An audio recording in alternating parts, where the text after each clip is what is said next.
So, hello guys. Ang gagawin naman natin ngayon ay Ether channel.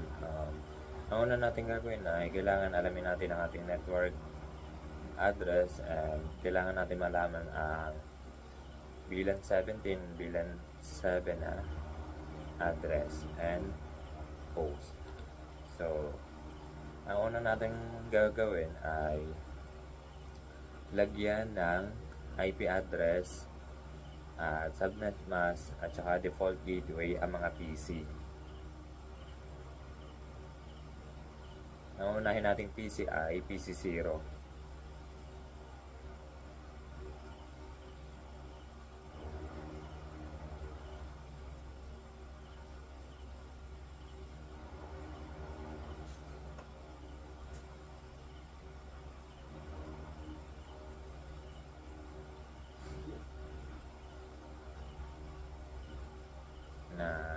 Next is PC1, add ng IP address and subnet mask at saka default gateway.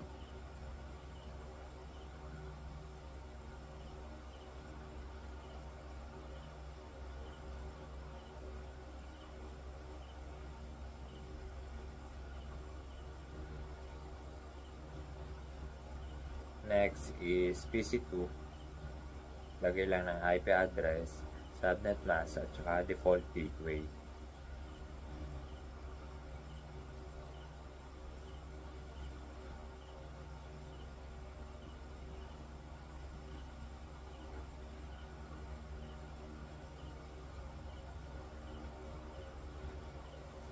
Next is PC3, add lang ng IP address, subnet mask, and default gateway.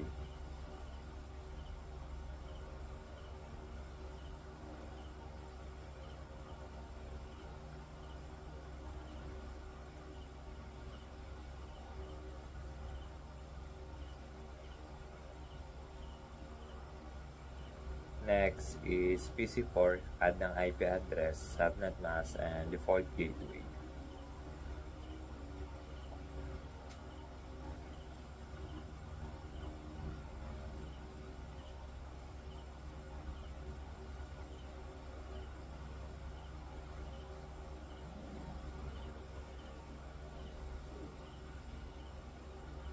Then, add sa PC5 ng IP address, subnet mask, and default gateway.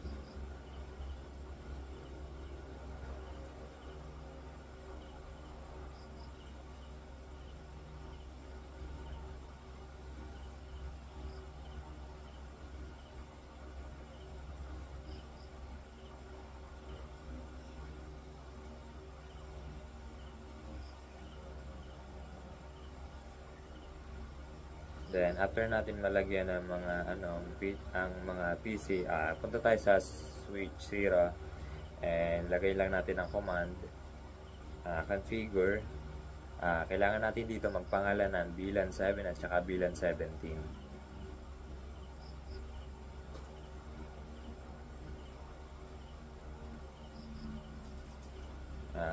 Kailangan natin gawin lahat yon sa lahat ng router. Sunod ay switch. Switch 1 ang next. Kailangan din natin pangalanan ng bilan. Bilan 7 and bilan 17.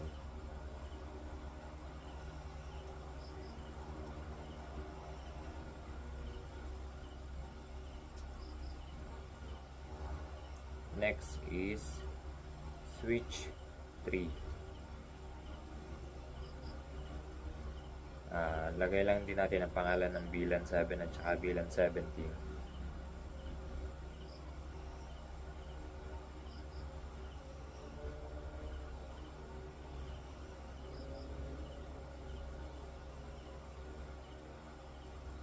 Next is switch 2. Lagay lang uli natin ang bilan name. Bilan 17 at saka 17.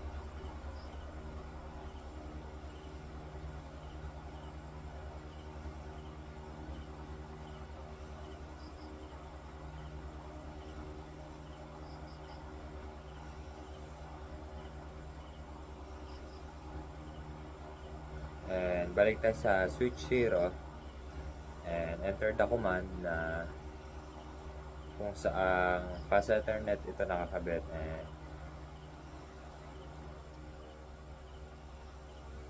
kailangan natin i-type fast Ethernet 23, and kailangan natin i-switch port mode access ang VLAN 7 at saka 17.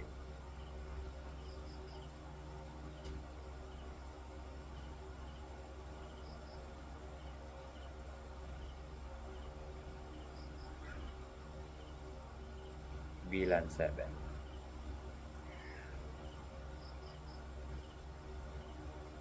Then exit. Ganun lang din ang gagawin sa kabila. Sa switch 3, titignan natin kung saan nakalagay na port ang PC bago tayo maglagay ng mode access ng VLAN 7 at 17.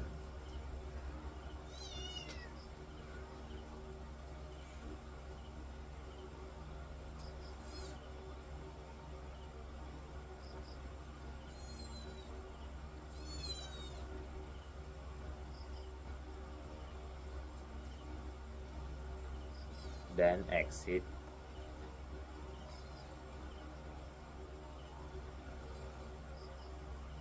And gawin naman yung sa VLAN 7.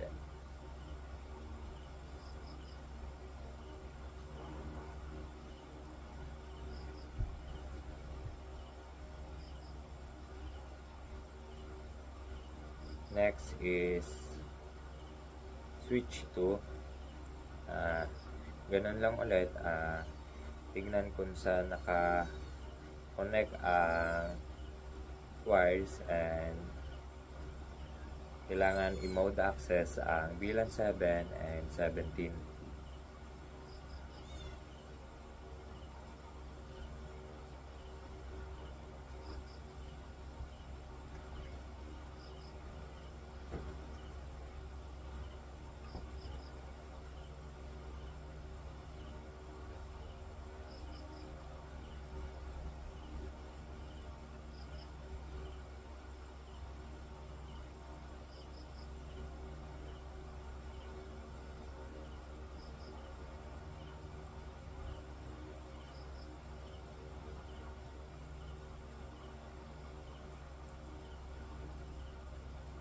And ang next na gagawin ay balik sa switch 0 and type lang ulit ng interface range fast Ethernet 012. Then channel group 1 mode desirable. Enter and exit. Interface port channel 1 and switch port mode trunk, switch port trunk allowed VLAN 7 17.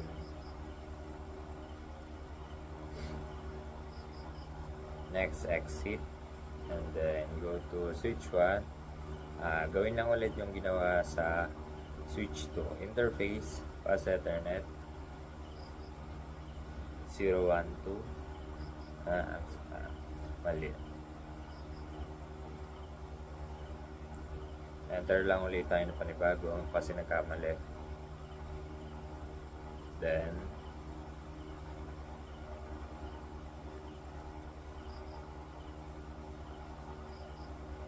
pagkalagay ay channel group 1 mode desirable. Then exit.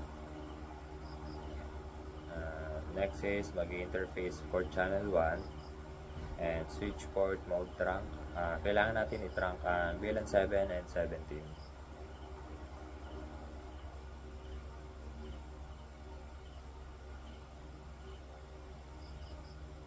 Next is switch 3.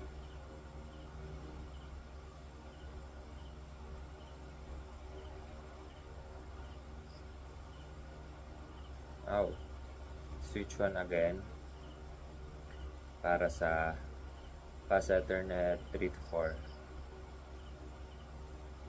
And ganun lang din, i-desirable.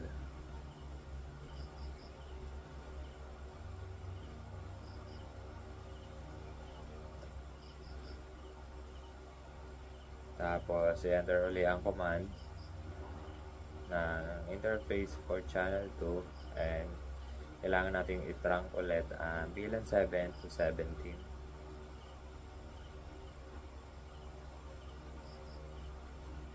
Then exit.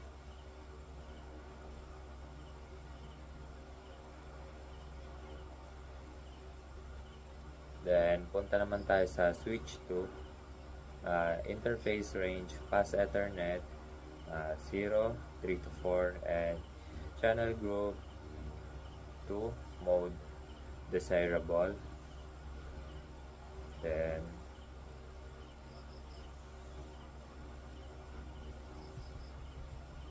exit and interface for channel 2, then switch port mode trunk, then switch port trunk allowed bilan 17 and 7, then exit, then go to switch 0 and lagay lang uli natin yung kanyang range na 3 to 4, then channel group by 3 mode active, then exit and interface port channel 3 switch port trunk mode trunk and switch port trunk allowed bilan 7 and 17, and then exit.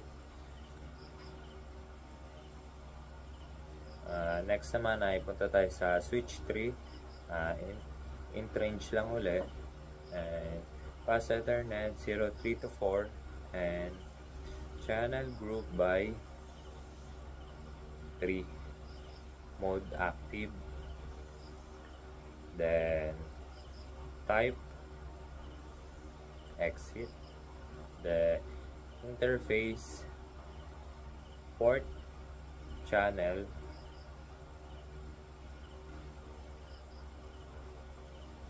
3, then switch port mode trunk, need natin ulit i-trunk ang bilan 7 and 17,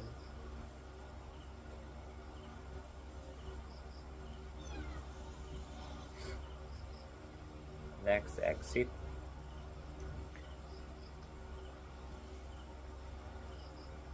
then sunod ay kailangan din natin i-trunk ang ibang connection na int range fast Ethernet 05 to 6, then enter the channel group 4, then exit, then import channel 4, then kailangan natin ulit mag-trunk ng bilan 7 and 17,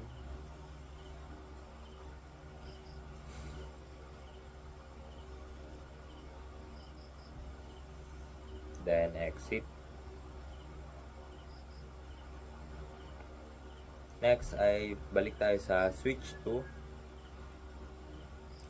Lagay naman natin ang interface range na 05 to 6 and then channel group by 4 mode on, then exit, and next is import channel 4 and need natin ulit mag-trunk ng bilan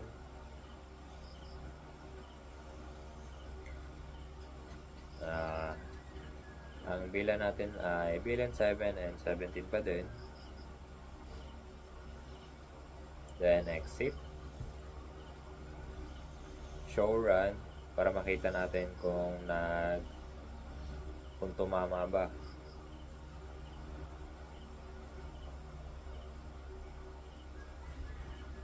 Kung tumugba ang ating mga fast Ethernet and yung mga trunking na ginawa natin sa bilan 7 and 17.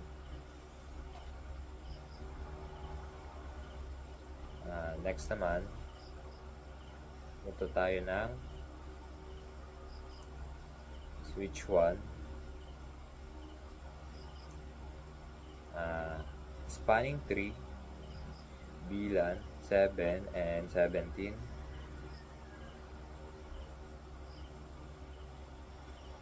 then priority 4096 exit, then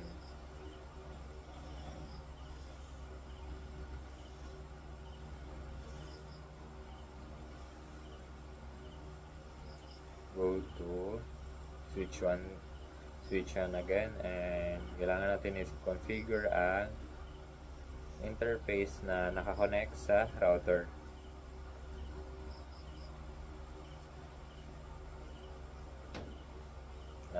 Sunod ay tatrunk ulit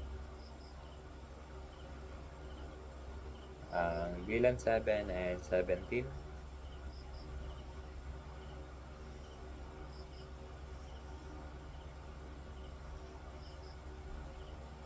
Next ay punta tayo sa router 0.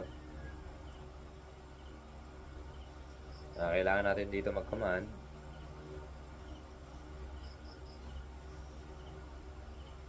para magkaroon ng connection sa mga switches. Then enter no shutdown after you type the gigabit ethernet 00, then exit and interface giga ethernet 00.7, then encapsulation .1q 7, then IP address ay 10.136.0.46, and the subnet mask is 255.255.255.240, then exit. Next is interface giga ethernet 0 and .17 para sa bilan 70 naman yon. Encapsulation .1q17. Next is the IP address ng bilan 17 plus encapsulation ng 10.136.0.30, and subnet mask is 255.255.255.224, then exit.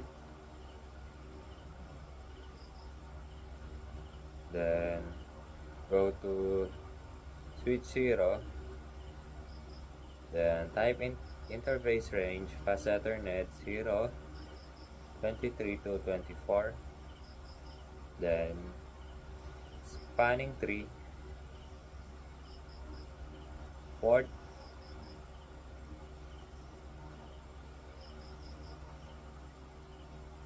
and spanning 3 BPD UGuard enable, and then exit.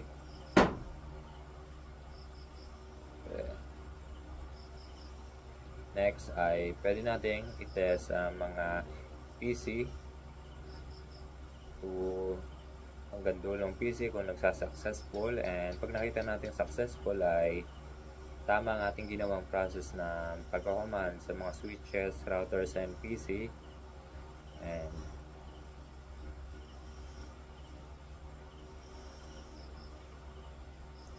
so dito naman sa simulation makikita natin kung paano magsasend ang message to PC, to switches, then pupunta sa kabila para ma-receive, then babalik.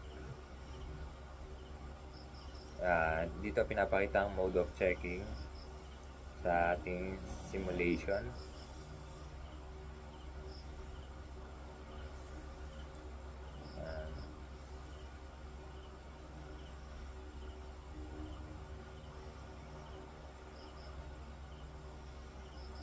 Okay, successful naman lahat. Then dito na nagtatapos ang ating video. Maraming salamat sa panonood.